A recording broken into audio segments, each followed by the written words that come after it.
Let's talk about Juneteenth very quickly. Let's talk about Juneteenth.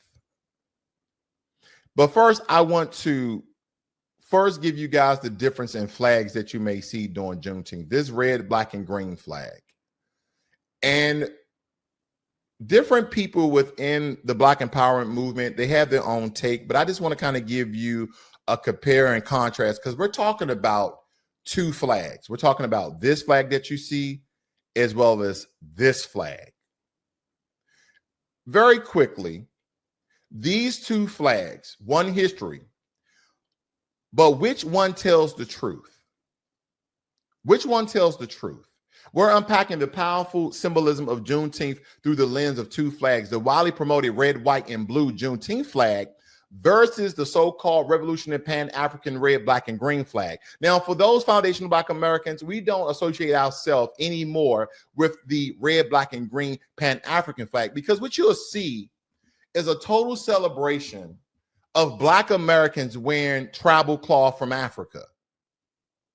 But we've been here before 1526 in this country. So the only thing that we know of is that, one, isn't everybody from Africa?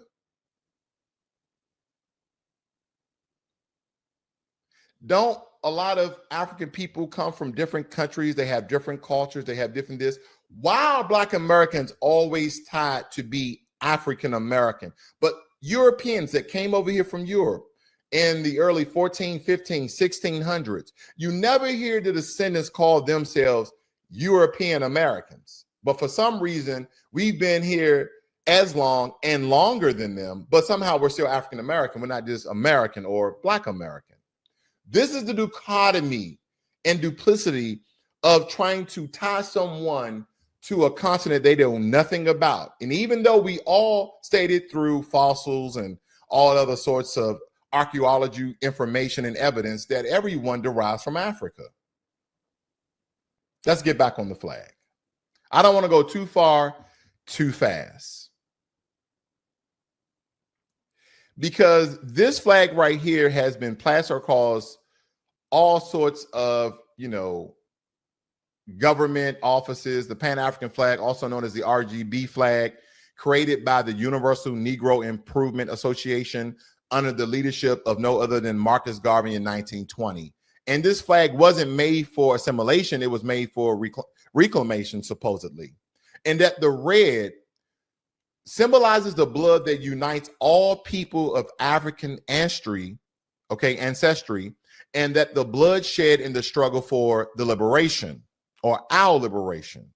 And black represents the color of the people, bold, proud, and unbroken. And that the green symbolizes the abundant natural wealth of Africa, we to be stolen, exploited, but never forgotten. And this flag wasn't made to say we are American now. It was made to declare we are African people, survivors of the Mafa and the transatlantic Holocaust, and we are rising. So again, that's the flag that you see on your screen. Next, we have the Juneteenth flag. Now, this flag has been, again, plastered across government offices, schools, and even Walmart shelves. It's the Juneteenth flag that's blue on the top, red on the bottom, with a white star exploding in the middle. Now, don't get me wrong, it has meaning. Let's break it down. So the star represents Texas, where Juneteenth originated, and also symbolizes freedom for all enslaved people. The burst, the outline around the star, you guys see that? It is meant to symbolize a nova or a new beginning, freedom breaking through. Now, the arc that you see, the curvature across the flag, it represents a new horizon, hope for the future.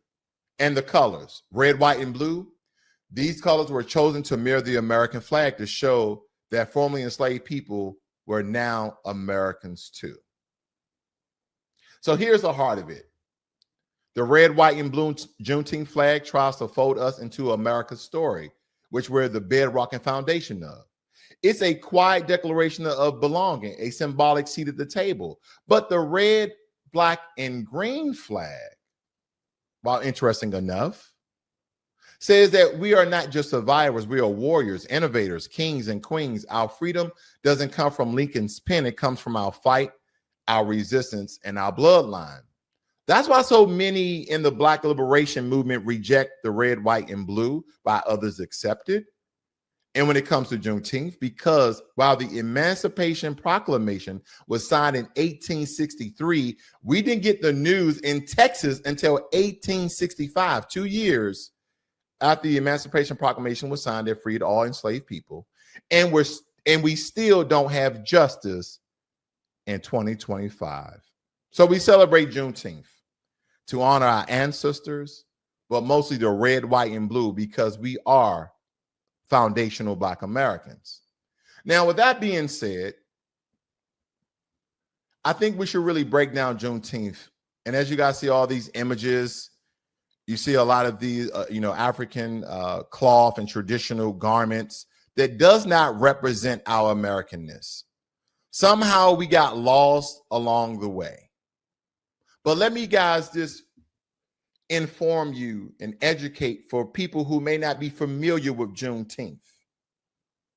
The day freedom finally came, not liberation. Liberation is something totally different. And why we must never forget Juneteenth, and why we must recognize and or celebrate it. So, what is Juneteenth? Why does it carry so much weight? And why must every Black man, woman, and child understand and celebrate this day with righteous pride? The caveat is also for non-Black Americans to celebrate this as well.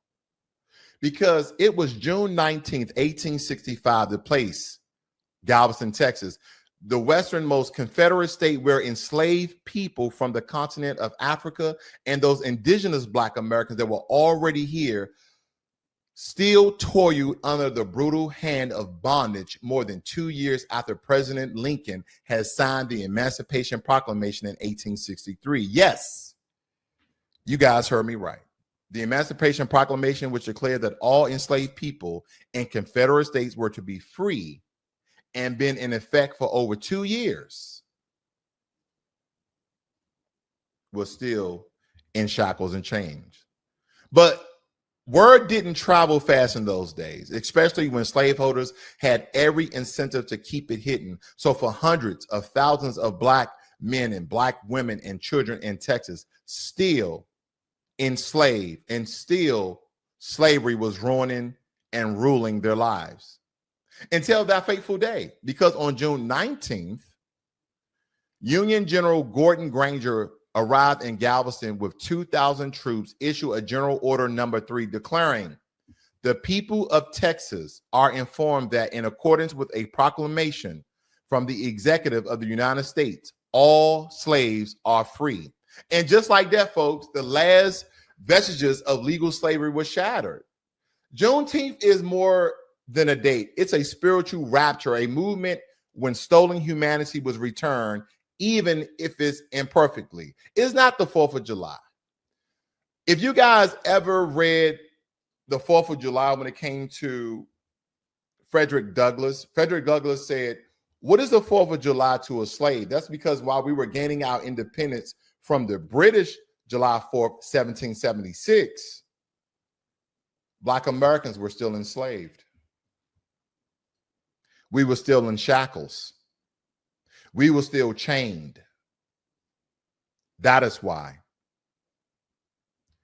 That was Americans' independence, but not Black Americans' independence. Because Juneteenth is our Independence Day, the day when freedom finally made its way to the deepest corners of the South. But don't get it twisted, guys. Freedom didn't mean equality. It didn't bring land and reparations and protection. Whether it be from those police officers who deal in white supremacy and police brutality against Black Americans. What followed were decades of Jim Crow, lynching, sharecropping, and systematic oppression, which still occurs today, even through the guise of equality. Because when we look at DEI and affirmative action, can anyone point out, because I just keep hearing people, non-Black, immigrants, black immigrants, state that, oh, you guys got DEI and affirmative action. Please show the evidence how DEI and affirmative action, all these initiatives that was passed, how it supported and uplifted Black Americans. Show us the evidence. Don't just give me side speech and word salad. Show us the evidence. But still, Juneteenth became a symbol of Black resilience, Black survival, and the fight for full citizenship. Because after 1865, newly freed Black folks began celebrating Juneteenth with church gatherings and barbecues and music and prayer services and family reunions. Even in my neighborhood, they're having a Juneteenth celebration. It became a sacred tradition, one that carried the whispers of our ancestors and the hope of future generations. They called it Jubilee Day. You guys are familiar with that. You probably heard Jubilee Day before, because even during segregation, even when Black history was erased from textbooks, Juneteenth lived in our homes, our churches, and our souls, mostly in the South. Believe it or not, I'm a native of Washington, D.C. Juneteenth was not popular in D.C. or Maryland or Virginia or New York. It was mostly popular in the southern states. And now, after centuries of struggle, through the civil rights movement, the rise of Black power, and the call for justice, even after George Floyd's murder, Juneteenth has finally become a federal holiday as of 2021. Let's be clear that our celebration of Juneteenth is not a gift from the government. It's a birthright. We made Juneteenth sacred, not the state. They just authorized for people to be off on that day, did they not? So if you would have ever asked your question, why do we celebrate Juneteenth? Why do we celebrate it? Well, because it acknowledges the unfinished business of freedom. It also honors those who suffer without justice, who die without recognition. It is a moment to reclaim our narrative, to teach our children the truth, and to resist the whitewashing of our history. It also allows us to pause, reflect, and recharge, because the fight for true liberation is far from being over. So to ignore Juneteenth is to forget the price that our ancestors paid in their blood, sweat, and tears. To dismiss it is to turn our backs on our own story. Juneteenth is not just about what happened in 1865. It's about every generation of Black Americans who have kept the flame of liberation burning, from Frederick Douglass to Fannie Lou Hamer, from the Black Panther Party to Marcus Garvey, to the Black Lives Matter movement, not the organization, to Malcolm X, from the cotton fields to corporate bedrooms. It's a day of truth telling, of healing, of protest, of pride. So this Juneteenth, celebrate it. Raise the Juneteenth flag, not the RBG flag. Hold your heads high. Because the story of Juneteenth is a story of us, unbroken, undefeated, and forever rising. I know they hate that. I know they hate that. We have to reclaim our narrative. And when we're talking about the whitewashing of our history, you see the eradication of Black history in Texas schools, in other quote unquote red states. And again, I'm not a Republican, conservative, liberal, Democrat, independent, Green Party, White Party, Red Party, a horse, an elephant, a cow. I'm any of those things. I just want to give you guys the truth as I see it. And happy Juneteenth. This is Black Logic.